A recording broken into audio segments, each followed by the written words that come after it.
Everyone, welcome back to my YouTube channel.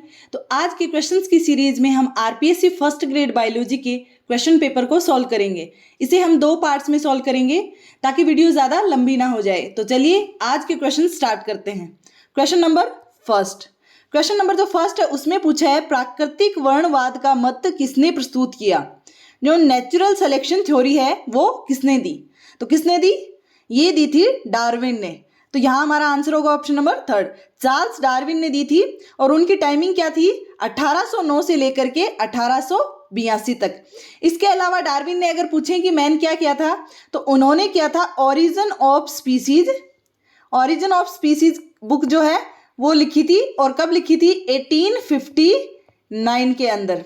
ठीक है, तो यहाँ हमारा आंसर होगा सेकंड, चार्ल्स डार्विन ने नेचुरल सिलेक्शन या प्राकृतिक वर्णवाद के बारे में बताया। सेकंड जो क्वेश्चन है उसमें पूछा है cart wheel structure is exhibited by. जो कार्ट व्हील स्ट्रक्चर है वो क्या दर्शाती है, वो किस में पाई जाती है। तो जो कार्ट व्हील स्ट्रक्चर है वो किस में पाई जाती है, सेंट्रियोल के अंदर। और इसमें क्या होता है, 9+0 का अरेंजमेंट पाया जाता है। ठीक है, और इसके अलावा जैसे हम सीलिया और फ्लैजिला की बात करें तो उनमें कौन सा पाया जाता है, सीलिया और फ्लैजिला में पाया जाता है 9+2 अरेंजमेंट। लेकिन हमें यहाँ पूछा है कार्ट व्हील स्ट्रक्चर, वो पाई जाती है सेंट्रियोल में 9+0 अरेंजमेंट। क्वेश्चन नंबर है third, mitochondrial clouds are found in. जो माइटोकॉन्ड्रिया के बादल हैं वो किस में पाए जाते हैं। डायरेक्ट आंसर है, किस में पाए जाएंगे, ये किस में पाए जाएंगे, ये पाए जाएंगे एग के अंदर। अब बात करोगे आपको वो माइटोकॉन्ड्रिया अलग याद आ रहे होंगे स्पर्म वाले, लेकिन यहां बात कर रहे हैं ओवम ऑफ एम्फीबिया की। ठीक है, एम्फीबिया का जो ओवम है उसमें क्या पाए जाते हैं, माइटोकॉन्ड्रिया के बादल। और वो भी अगर स्पेशली पूछे कौन से एम्फीबिया में कोई एग्जाम्पल पूछे तो वो पाए जाएंगे जीनोपस फ्रॉग के अंदर। ठीक है, तो यहां हमारा आंसर होगा second number answer. Question number है 4, the site of fertilisation in human is woman. स्त्री में जो निषेचन स्थल है, निषेचन कहाँ पाया जाता है, तो वो कहाँ पाया जाएगा, वो पाया जाएगा फैलोपियन ट्यूब में। लेकिन अगर फैलोपियन ट्यूब में भी पूछें, ठीक है, यहाँ हमारा आंसर तो हो गया थर्ड, फैलोपियन ट्यूब के भी कौन से भाग में पाया जाता है, अगर स्पेशली कभी पूछ लें तो वो पाया जाता है एम्पुला भाग के अंदर। ठीक है, नेक्स्ट जो क्वेश्चन है हमारा उसमें पूछा है असंगत का चयन करें। ठीक है, ऑड वन हमें चूज करना है। यहाँ पे दे रखा है माइक्रोपाइल, भ्रूणकोश, बीजांडकाय और पराग कण। डायरेक्टली पढ़ते ही आंसर हो रहा है, ऑप्शन होगा यहाँ पे हमारा 4, क्योंकि ये मेल से रिलेटेड है। बाकी जो भी स्ट्रक्चर्स हैं सारी किससे रिलेटेड है, फीमेल से। क्वेश्चन नंबर है 6, स्पिंगोलिपिड से निर्मित संरचना है। स्पिंगोलिपिड से कौन सी संरचना बनी होती है, तो यहाँ जो भी ऑप्शन दे रखे हैं उनमें से हमारा आंसर होगा option number first, myelin sheath या फिर माइलिन आच्छद। माइलिन जो आच्छद है वो किससे बना होता है, स्पिंगोलिपिड से। ठीक है, और इसके अलावा जैसे बात करें कि माइलिन शीथ की उत्पत्ति किससे होती है, तो वो होती है स्वान सेल से। ठीक है, माइलिन शीथ की जो उत्पत्ति है वो होती है स्वान सेल से। माइलिन शीथ किस में पाई जाती है, न्यूरॉन्स में। एक रफली डायग्राम बनाए तो यहाँ पे जो ये पाई जाती है, ये पाई जाती है माइलिन शीथ। और माइलिन शीथ के बीच में अगर गैप की पूछें तो ये होते हैं node of Ranvier. Question number हमारा है 7, द सेल्स सीक्रेटिंग हिस्टामिन। ऐसी कौन सी सेल्स हैं जो हिस्टामिन को स्रवण करती हैं, हिस्टामिन को सीक्रेट करती हैं, तो यहां हमारा आंसर होगा ऑप्शन नंबर सेकंड, मास्ट कोशिकाएं। ठीक है, मास्ट कोशिकाएं जो हैं वो हिस्टामिन को सीक्रेट करती हैं। सेकंड है, फिर नेक्स्ट क्वेश्चन है the edible part of mango. आम का जो खाने योग्य भाग है, तो आम के खाने योग्य भाग को हम क्या बोलते हैं, वो होती है फ्लैसी मीजोकार्प। गुद्देदार मध्य फल भित्ति को हम खाते हैं। क्वेश्चन नंबर है 9, the sedimentation coefficient of ribosomes found in bacteria is. Bacteria में जो राइबोसोम का अवसादन गुणांक होता है वो कितना होता है, तो यहाँ पे मैं डायरेक्टली एक क्वेश्चन और ऐड करती हूँ। बैक्टीरिया, क्लोरोप्लास्ट और माइटोकॉन्ड्रिया के जो राइबोसोम होते हैं उनका अवसादन गुणांक कितना होता है, क्योंकि इन सभी का सिमिलर होता है। इन सब में पाया जाता है 70S राइबोसोम, और जिसकी यूनिट्स होती हैं 50 और 30S। इसके अलावा बात करें 80S की, तो ये पाया जाता है यूकैरियोटिक सेल्स में। अब ऐसा नहीं है कि माइटोकॉन्ड्रिया और क्लोरोप्लास्ट यूकैरियोटिक सेल ऑर्गेनल नहीं है, वो उसी के हैं, बट वो ऑर्गेनल्स हैं और उन्हीं में स्पेशली राइबोसोम पाए जाते हैं, इसीलिए उनमें पाया जाता है 70S। और माना जाता है कि जो माइटोकॉन्ड्रिया और क्लोरोप्लास्ट हैं उनकी उत्पत्ति बैक्टीरिया से ही हुई है। फिर नेक्स्ट हमारा प्रश्न है, कंपोजिटी में पेपस किस लिए पाया जाता है? जो पेपस है वो कंपोजिटी में किसके लिए पाया जाता है? वो पाया जाता है एयर डिस्पर्जल या फिर वायु प्रकीर्णन के लिए। ठीक है, इसमें क्या होता है, पैरासूट जैसा स्ट्रक्चर होती है ये पेपस, जो कि सीड के एयर डिस्पर्जल के लिए पाई जाती है। नेक्स्ट क्वेश्चन है, हैवर्शियन तंत्र विशेषता है। जो हैवर्शियन सिस्टम है वो किस में पाया जाता है? तो हैवर्शियन जो सिस्टम है वो केवल स्तनियों की अस्थि में पाया जाता है। बोन्स ऑफ ओनली मैमल्स के अंदर हैवर्शियन सिस्टम पाया जाता है। नेक्स्ट क्वेश्चन है, the site in ovule where funicle is attached. बीजांड का कौन सा स्थान है जहां से वह बीजांड व्रंत से जुड़ता है? ठीक है, तो बीजांड का ऐसा कौन सा स्थान है जहां से वह बीजांड व्रंत से जुड़ता है? इस एरिया को हम क्या बोलेंगे? इस एरिया को हम बोलेंगे नाभिक या फिर बोलेंगे हाइलम। ठीक है, इंग्लिश के टर्म्स भी साथ साथ में याद रखना, कई बार इंग्लिश की डायरेक्टली दे देता है, तो ये इस एरिया को हम बोलेंगे हाइलम। नेक्स्ट हमारा क्वेश्चन है, which is called as triple vaccine. Triple टीका किसे कहते हैं? तो ट्रिपल टीका किसे कहते हैं? DPT को। इसमें D किसको रिप्रेजेंट कर रहा है? डिफ्थीरिया, P मतलब पर्ट्यूसिस और T मतलब टीटनस। तो तीन डिजीज के लिए होता है, इसलिए इसे बोलते हैं ट्रिपल वैक्सीन। नेक्स्ट क्वेश्चन है, Sertoli cells are found in. Sertoli cells किस में पाई जाती है? आप सभी को पता होगा, ये पाई जाएंगी टेस्टिस या फिर जिसको बोलते हैं वृषण के अंदर। अब ये जो सर्टोली सेल्स है इनका काम क्या होता है? सर्टोली सेल्स जो है वो स्पर्म को न्यूट्रिशन या पोषण प्रदान करने का कार्य करती हैं। नेक्स्ट क्वेश्चन है हमारा, DOTS program concerns with. DOTS जो प्रोग्राम है उसका संबंध है, डोट्स का प्रोग्राम का संबंध किससे है? वो होता है टीबी से रिलेटेड होता है, क्षय रोग उन्मूलन से। इसमें क्या होता है कि टीबी जिस पेशेंट को होती है उस डिजीज में डायरेक्टली हर दिन उनको टेबलेट्स दी जाती हैं। ऐसा नहीं है कि उनको घर पे ले जाने के लिए दे दी, उनको एक स्पेसिफिक सेंटर पे जाना पड़ेगा, वहीं पे उनको वो टेबलेट दी जाएंगी ताकि वो स्किप ना करें। इसलिए डोट्स जो है उसकी फुल फॉर्म क्या है? Direct observation therapy short course, मतलब डायरेक्टली उस पेशेंट को ऑब्जर्वेशन में रखा जाता है। तो डोट्स प्रोग्राम किससे रिलेटेड है? क्षय उन्मूलन या टीबी से। नेक्स्ट क्वेश्चन है, मनुष्य में ज्वारीय आयतन या टाइडल वॉल्यूम। ये क्वेश्चन भी बहुत बार रिपीट होता है कि टाइडल जो वॉल्यूम है मनुष्य में वो कितना होता है? तो ये होता है 500 ml, ऑप्शन नंबर सेकंड। ठीक है, इसमें क्या होता है कि इंस्पिरेशन और एक्सपायरेशन, अंतः श्वसन और बाह्य श्वसन जो है दोनों को इंक्लूड करते हैं और दोनों मिलके कितना होता है आयतन? 500 ml। मतलब नॉर्मली ये मेल से रिलेटेड होता है, अगर फीमेल में स्पेशली पूछ ले तो ये होता है 400 ml। क्वेश्चन नंबर है 17, the embryo sake of Pinus is. Pinus का जो एम्ब्रियो सेक है वो कैसा होता है? तो एक्चुअल में तो वैसे एक क्वेश्चन कर दिया था आरपीएससी ने डिलीट, लेकिन अगर हम फिर भी क्वेश्चन करना चाहें तो आंसर क्या होगा हमारे यहाँ पे? फर्स्ट हमें करना होगा अगुणित या हैप्लॉइड। क्यों? क्योंकि यहाँ पे इन्होंने पूछ लिया एम्ब्रियो सेक, जबकि अगर ये पूछते एंडोस्पर्म, एंडोस्पर्म की पोलिडी जो है वो हम प्लॉइडी जो है वो हम बताते। एंडोस्पर्म जो होता है पाइनस का वो होता है हैप्लॉइड। ठीक है, और इन्होंने पूछ लिया एम्ब्रियो सेक, तो ये क्वेश्चन यहाँ पे आरपीएससी ने डिलीट कर दिया। नेक्स्ट क्वेश्चन है, मनुष्य में इस संतति का लिंग निर्धारण किया जाता है। डायरेक्ट आंसर पता होगा, हमेशा से करते हैं पिता के लिंग गुणसूत्र से। जो फादर का सेक्स क्रोमोजोम है वो उस पर डिपेंड करेगा ह्यूमन बीइंग में जो ऑफस्प्रिंग है उसका सेक्स। नेक्स्ट जो क्वेश्चन है वो है, when pollen tube enters through the integument it is called. जब जो पराग नलिका है वो अध्यावरण से होकर के प्रवेश करती है। ठीक है, एक ओवल का डायग्राम बनाते हैं। ठीक है, ये हाइलम हो गई, रफली डायग्राम है। इसमें अगर हमसे पूछा है कि पोलन ट्यूब कहाँ कहाँ से एंटर करी तो हम डायरेक्ट बताते हैं। जैसे कि सबसे पहले हम देखते हैं कि जैसे इस एरिया से माइक्रोपाइल से अगर पोलन ट्यूब एंटर करे तो उसको हम क्या बोलते हैं? उसको बोलेंगे पोरोगैमी। सेकंड जो है चैलेजल एंड, अगर इस साइड से पोलन ट्यूब एंटर करे तो उसको बोलेंगे चैलेजोगैमी। लेकिन इसके अलावा बीच के एरिया से जैसे कहीं से भी इंटेगमेंट वगैरह से एंटर करेगी तो उसको हम क्या बोलेंगे? इसको बोलेंगे मीजोगैमी। तो यहां हमारा जो आंसर होगा वो होगा सेकंड आंसर, मीजोगैमी। नेक्स्ट जो हमारा क्वेश्चन है उसमें पूछा है फर्टिलाइजिन के लिए सत्य कथन है। जो फर्टिलाइजिन है उसके लिए सत्य कथन क्या है? तो एक्चुअल में पूछा फर्टिलाइजिन कहाँ पाया जाता है, बताओ। फर्टिलाइजिन जो है वो पाया जाता है अंडाणु की सतह पर, ठीक है, ओवम की सरफेस पर पाया जाता है, और ये एक ग्लाइकोप्रोटीन होता है। और बात करें अगर एंटी फर्टिलाइजिन की, तो वो पाया जाता है स्पर्म की सरफेस पर, वो भी एक ग्लाइकोप्रोटीन है। नेक्स्ट जो क्वेश्चन है उसमें पूछा है in which the ovule is not covered by ovary, किस बीजांड में अंडा, बीजांड जो है वो अंडाशय से ढका हुआ नहीं होता। तो किस में ढका हुआ नहीं होता? वो होता है जिम्नोस्पर्म में, क्योंकि एंजियोस्पर्म, टेरिडोफाइटा, ब्रायोफाइटा, एंजियोस्पर्म को छोड़ के जो दोनों है उनमें बीजांड नहीं बनता, और इसके अलावा बनता है एंजियोस्पर्म और जिम्नोस्पर्म में भी, लेकिन जिम्नोस्पर्म है जो उसमें ओवरी से ढका हुआ नहीं होता। तो यहाँ हमारा आंसर होगा थर्ड। नेक्स्ट क्वेश्चन है silent feature of bile juice, जो पित्त रस है उसकी क्या विशेषता है?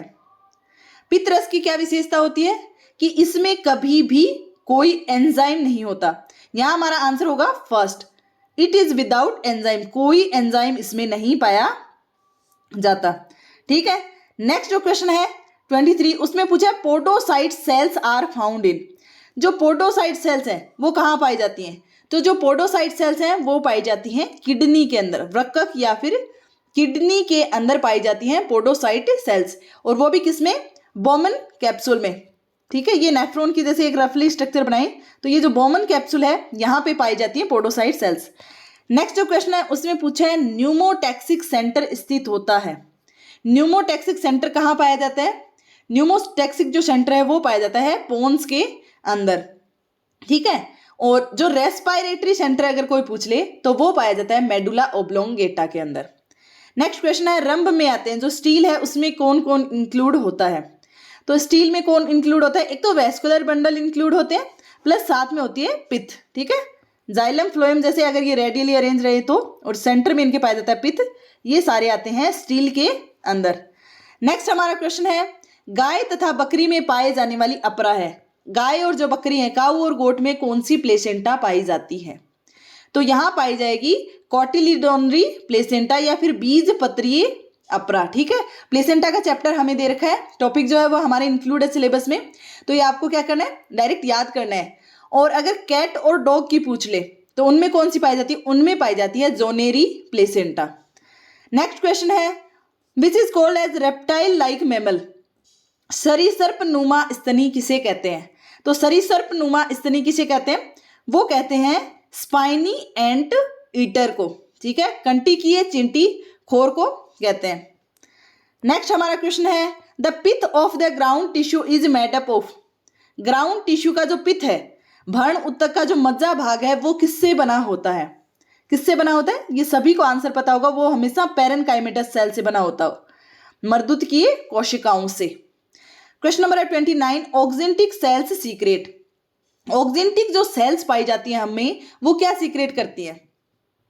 वो आमाशय में HCl का श्रवण करती हैं, ठीक है। और ये जो ऑक्जेंटिक सेल है, यहाँ पे इसकी जगह पूछ सकते हैं पैराइटल सेल, क्योंकि ऑक्जेंटिक का ही दूसरा नाम है पैराइटल सेल। तो ये क्या रिलीज करती हैं? स्टमक के अंदर HCl रिलीज करने का काम करती हैं। नेक्स्ट हमारा क्वेश्चन है 30 which of the following are anticoagulants, कौन से हैं इनमें? 4 दे रखे हैं, इनमें से एंटी कोगुलेंट कौन से हैं? तो यहाँ हमारे एंटी कोगुलेंट कौन कौन से? जैसे हिपेरिन है, ये क्या है? एंटी कोगुलेंट है, किसमें पाया जाता है? हम में, ह्यूमन बींग्स के अंदर पाया जाता है। नेक्स्ट जो हीरोडिन है, ये भी एक एंटी कोगुलेंट है, जो कि जोंक के अंदर पाया जाता है। तो यहाँ हमारे, क्योंकि दो का ही पेड़ दे रखा है, तो यहाँ हमारा आंसर होगा ऑप्शन नंबर 3, ए और जो बी हैं वो दोनों के दोनों एंटी कोगुलेंट हैं। फिर जैसे हम बात करें हिस्टामिन की, तो हिस्टामिन क्या है? ये एक वैसोडाइलेटर है, और सीरोटोनिन है वो एक वैसो कॉन्स्ट्रक्टर है।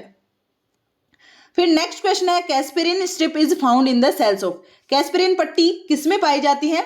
डायरेक्ट आप सभी को पता होगा, ये पाई जाती है एंडोडर्मिस में। और एंडोडर्मिस में भी अगर बात करें तो कहाँ पे पाई जाती है? ये रूट के अंदर पाई जाती है, जहां पे इनमें सुबेरिन का जमाव पाया जाता है। नेक्स्ट क्वेश्चन है एक स्वस्थ मनुष्य प्रतिदिन कितने यूरिया का उत्सर्जन करता है? कितनी यूरिया एक्सक्रीट करता है एक स्वस्थ मनुष्य? तो इसका आंसर होगा ऑप्शन नंबर 3, 40 ग्राम। नेक्स्ट क्वेश्चन है, मनुष्य गुणसूत्रों के किस समूह में वाई गुणसूत्र आता है? जो वाई क्रोमोजोम है जो मेल में पाया जाता है वो कौन से ग्रुप के अंदर पाया जाता है? वो पाया जाता है जी ग्रुप के अंदर। ठीक है, ये एक अलग से क्वेश्चन है, याद रख लेना इसको, जी ग्रुप में पाया जाता है। क्वेश्चन नंबर है 34, azolla is an example of. Azolla जो है वो किसका एग्जाम्पल है? एजोला जो है वो है एक टेरिडोफाइटा। ठीक है, और ये क्या करता है, स्पेशल क्यों है ये? क्योंकि एजोला जो है वो एनाबिना के साथ में सिम्बायोसिस सहजीवन प्रदर्शित करता है और नाइट्रोजन को फिक्स करता है। क्वेश्चन नंबर है 35, HIV वायरस होती है। HIV जो वायरस है वो कैसे होता है?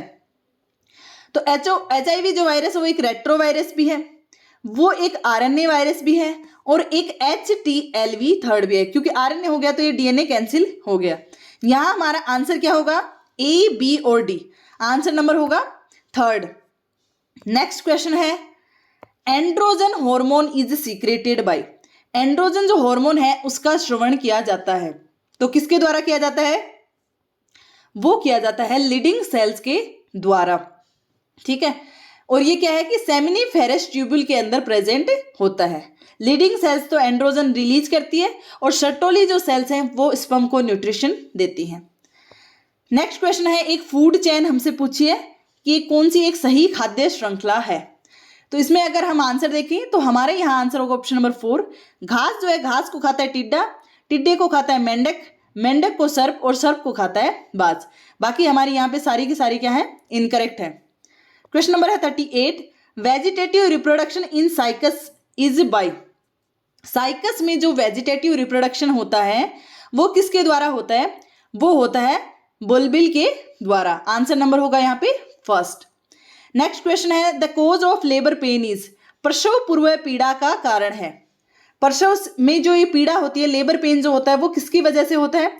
वो होता है ऑक्सीटोसिन जो हार्मोन है उसकी वजह से। अगर कई बार क्या है लेबर पेन नहीं हो तो उसको आर्टिफिशियली इंजेक्शन के द्वारा ऑक्सीटोसिन जो है वो इंजेक्ट करवाया जाता है। नेक्स्ट क्वेश्चन है, बिखरे हुए संवहन पुल निम्न में से किसके तने की विशेषता है? तो बिखरे हुए संवहन पुल किस में पाए जाते हैं? मोनोकोट्स के अंदर। इसमें क्या होता है कि कैम्बियम एब्सेंट होती है। ठीक है, और डाइकोट जो है उनमें एक रिंग के अंदर वैस्कुलर बंडल पाए जाते हैं। फिर हमारा नेक्स्ट का क्वेश्चन है, पिरामिड ऑफ एनर्जी इज। ऊर्जा का पिरामिड हमेशा क्या होता है? पढ़ते ही आपके डायरेक्टली निकला होगा, ऊर्जा का पिरामिड हमेशा सीधा होता है। नेक्स्ट क्वेश्चन है, किसको 3F हार्मोन कहते हैं? 3F हार्मोन किसे कहते हैं? 3F जो हार्मोन है वो कहते हैं एड्रीनलिन को। इसमें क्या है? फ्लाइट, फाइट और फियर। ठीक है, और किससे रिलीज होता है ये? एपिनेफ्रिन या फिर एड्रीनलिन। ठीक है, इसकी जगह एपिनेफ्रिन भी अगर होता तो आंसर करेक्ट होता। क्वेश्चन नंबर है 43, the cancer of mammary gland is called as. जो मेमोरी ग्लैंड में, स्तन ग्रंथियों में जो कैंसर होता है उस कैंसर को क्या बोलते हैं? उसको बोलते हैं कार्सिनोमस। आंसर होगा फर्स्ट। अब जैसे ल्यूकेमिया बोल रहे हैं तो आपको पता होगा ये क्या है? ब्लड कैंसर से रिलेटेड होता है। सार्कोमास बोले हैं अगर, सार्कोप्लाज्मिक एंडोप्लाज्मिक रेटिकुलम की जगह सार्कोप्लाज्मिक रेटिकुलम पाई जाती है। वो किसमें पाई जाती है? मसल्स के अंदर। तो जो सार्कोमास कैंसर है वो किसमें पाया जाएगा? मसल्स के अंदर। फिर है मेलेनोमा। मेलेनोमा जो है वो जैसे मेलेनिन है वो किसमें पाया जाता है? स्किन में। तो जो मेलेनोमा है वो कैंसर पाया जाएगा स्किन के अंदर। नेक्स्ट क्वेश्चन हमारा है, कोल्चिसिन समसूत्री विभाजन को किस अवस्था में संदमित करता है? कौन सी स्टेज में रोक देता है कोल्चिसिन जो है माइटोसिस को? तो एक तो आपको ये पता होना चाहिए कि कोल्चिसिन क्या करता है। ये पॉलीप्लॉइडी बहुगुणिता पैदा करता है और इस वजह से हमें क्या करना होगा? इसे कौन सी स्टेज में रोकना होगा? इसे रोकना होगा मेटाफेज स्टेज के अंदर। ठीक है, प्रोफेज के बाद में जब मेटाफेज होती है उस स्टेज में कोल्चिसिन इनहिबिट कर देता है। नेक्स्ट क्वेश्चन है, विच सीक्रेट कैल्सीटोनिन। कैल्सीटोनिन का श्रवण कौन करता है? कहां से रिलीज होता है ये जो है ये रिलीज होता है थायराइड की सी सेल्स से। ठीक है, नेक्स्ट है हमारा क्वेश्चन है, histone proteins are rich in. Histone protein में सबसे ज्यादा अधिकता किसकी पाई जाती है? तो हिस्टोन जो प्रोटीन है वो बेसिक नेचर की, क्षारीय नेचर की, एल्किलाइन नेचर की होती है। इस वजह से उनमें वैसे ही क्या है, बेसिक एमिनो एसिड पाए जाएंगे, और वो कौन से हैं, आर्जिनिन और lysine. Option number first, arginine और जो लाइसिन है वो पाए जाते हैं स्टोन प्रोटीन्स में। नेक्स्ट क्वेश्चन है, डेस्मोसोम इज एसोसिएटेड विद। डेस्मोसोम किससे रिलेटेड है, कहाँ पाए जाते हैं, तो डेस्मोसोम जो है वो है जंतु कोशिकीय आसंजन से। ये जो एनिमल सेल्स के एडिशन है वहां पे पाए जाते हैं डेस्मोसोम। नेक्स्ट क्वेश्चन है, डीएनए का खंड जो क्रॉसिंग ओवर में भाग लेता है। ठीक है, डीएनए का वो कौन सा पार्ट होता है जो कि क्रॉसिंग ओवर में भाग लेता है, तो इस एरिया उस पार्ट को हम बोलेंगे रेकोन। रेकोन मतलब रिकॉम्बिनेशन के लिए काम में आता है। ठीक है, अगर म्यूटोन की बात करें तो म्यूटोन किस में काम में आएगा, म्यूटेशन में, और जो सिस्ट्रोन है वो क्या है, एक फंक्शनल जीन होती है। 49 का क्वेश्चन है, एक दंपति के 4 लड़कियां हैं, 5वें बच्चे के लड़का होने की कितने चांसेस हैं, तो चाहे कितनी ही बार कितने भी हो जाओ हमेशा चांसेस होंगे 50-50। तो यहां हमारा आंसर होगा option number second 50%। Next question है, एक द्विसूत्रीय डीएनए में 18% साइटोसिन है, तो दूसरे क्षारों का प्रतिशत क्या होगा। तो इसमें क्या होगा कि 18 अगर साइटोसिन है तो साइटोसिन किससे बॉन्ड बनाता है, एडेनिन थाइमिन के साथ में, साइटोसिन ग्वानिन के साथ में, तो 18 ही क्या होगा, ग्वानोसिन, और बचे हुए क्या परसेंट होंगे, बचे हुए 32 जो परसेंट होंगे वो होंगे एडेनिन और थाइमिन। तो यहां हमारा आंसर होगा ऑप्शन नंबर थर्ड। ठीक है, नेक्स्ट जो है वो हमारा क्वेश्चन है, निम्न में से किसमें डीएनए नहीं होता। कौन ऐसा है जिसमें डीएनए नहीं होता, तो जो केंद्रक विहीन अंडाणु है, ठीक है, उसमें ऑब्वियस सी बात है केंद्रक में डीएनए होता है, अगर केंद्रक ही निकाल दिया तो डीएनए नहीं होगा, तो ये प्लस जो मेच्योर आरबीसी है उसमें भी डीएनए नहीं होता, स्पर्म में डीएनए होता है। तो यहां हमारा आंसर होगा थर्ड, 1 और 2 दोनों में ही डीएनए नहीं होता। नेक्स्ट क्वेश्चन है, एक दंपति है जिनका ब्लड ग्रुप है AB और O। ठीक है, इनमें से मेल या फीमेल किसी का कोई सा भी हो सकता है, AB और क्या है O ब्लड ग्रुप है। उन्होंने एक लड़के को गोद लिया, फिर उनके बाद में उनके जुड़वा बच्चों का जन्म हुआ। गोद लिए लड़के का ब्लड ग्रुप क्या है। अब हम यहाँ जल्दबाजी में क्या करते हैं कि जुड़वा बच्चों का जन्म हुआ उस बेसिस पे हम ब्लड ग्रुप निकालने लग जाते हैं, लेकिन इन्होंने पूछा गोद लिए हुए का ब्लड ग्रुप कौन सा है, तो हम ये प्रिडिक्ट नहीं कर पाएंगे कि गोद लिए हुए बच्चे के माँ बाप में कौन सा ब्लड ग्रुप रहा होगा। तो यहाँ हमारा आंसर क्या होगा, वैसे तो हम कोई नहीं कर सकते हैं पर कौन सा भी हो सकता है, तो इसलिए आरपीएस ने इसे डिलीट कर दिया। क्वेश्चन नंबर है 53, जीरा और धनिया मसाला देने वाले पादप हैं हमें। ठीक है, दोनों स्टेटमेंट में से हमें चूज करना है। पहले क्या बोला कि जीरा और धनिया जो है वो मसाला देने वाले पादप हैं।